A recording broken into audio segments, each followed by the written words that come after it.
Dr. Agus, tentu bahwa spiritualitas kemudian vaksin ini bagian dari menangguhkan nakes. Menangguhkan nakes itu juga bagian dari menangguhkan fasiankes itu sendiri.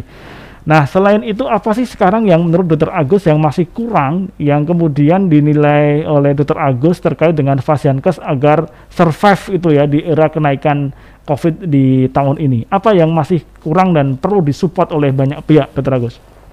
Oke, jadi ini seperti yang disampaikan Dr. Oscar tadi, bahwa memang kasusnya sekarang ini kan luar biasa melonjak. Ya. Dan sejak awal Muhammadiyah dengan rumah sakitnya siap all out. Tapi teman-teman rumah sakit sering bilang, kami siap all out Pak, tapi tenaga kami bisa kehabisan kalau tidak segera disupport oleh pemerintah. Maka kita komunikasi termasuk dengan Dr. Oscar agar pencairan dana COVID itu segera berjalan. Dan alhamdulillah ini dapat solusi Mas Budi. Ya. Karena kalau itu kita tidak segera dicairkan, memang beberapa rumah sakit kita sudah angkat tangan. Tapi sekali lagi Muhammadiyah all out.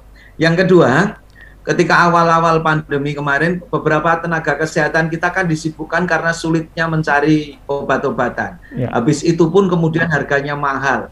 Kita bersyukur Kemenkes kemudian mengeluarkan aturan harga eceran tertinggi yang boleh berada di masyarakat. Dan itu melegakan. Karena waktu pas pasien itu sedang naik-naiknya, betapa kita untuk mendapatkan obat itu sulit, adapun harganya mahal. Nah, dengan adanya peraturan dari Kementerian Kesehatan itu kemudian menjadikan harga obat itu terkendali kembali. Nah, saat ini, kalau di beberapa rumah sakit yang dilaporkan, pelayanan jalan terus, tapi fokus penguatan vaksin jalan terus, tapi beberapa direktur bercerita, ada satu hal yang tidak bisa dikerjakan orang lain, di banyak tempat ternyata hari-hari direktur kita ini, Dr. Oscar, masih selalu khawatir kalau pasukan oksigennya itu terlambat.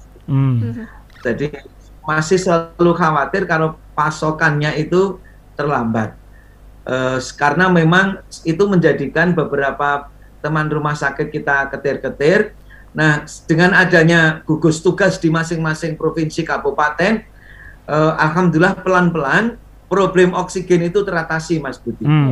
Problem oksigen itu mulai teratasi pelan-pelan. Walau mungkin untuk kasus PKO Jogja yang kemarin itu, karena kemudian rumah sakit berpikirnya adalah atasi dulu jiwa, atasi kemanusiaan, tetapi vendor ternyata pikirannya ya bisnis is bisnis.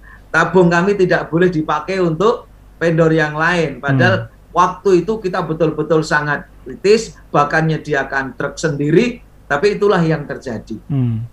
Bahwa memang perlu tetap dikomunikasikan bahwa di masa pandemi seperti ini, namanya saja adalah PPKM darurat, harusnya problem komunikasi juga problem komunikasi darurat. Jangan sampai karena untuk kepentingan daruratan kemudian masih standar normal yang dipakai.